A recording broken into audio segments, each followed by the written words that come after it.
Good morning, traders. I'm Dan Pavlonis, Senior Market Strategist here at RJO Futures, here to talk about the currencies. We're seeing a rally in the dollar this morning, continuation from what we saw yesterday.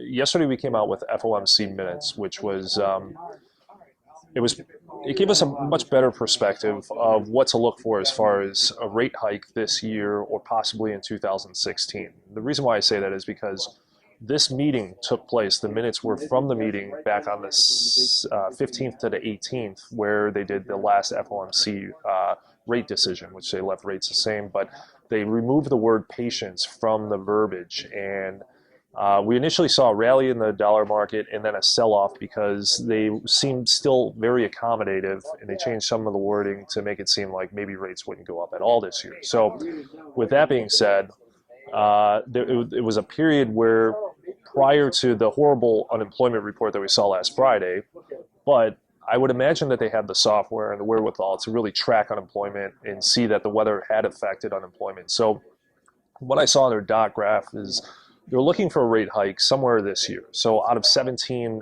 Fed officials, 15 of them expected a rate hike in 2015, 2 of them in 2016. So I would imagine, because they're boxing themselves in, because of all this data, they understand what's going on in the markets, and even a quarter basis point isn't that much.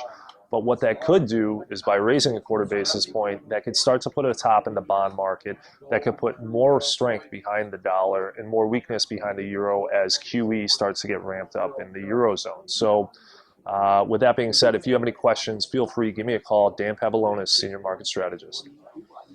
Futures and options on futures may involve substantial risk and may not be suitable for all investors.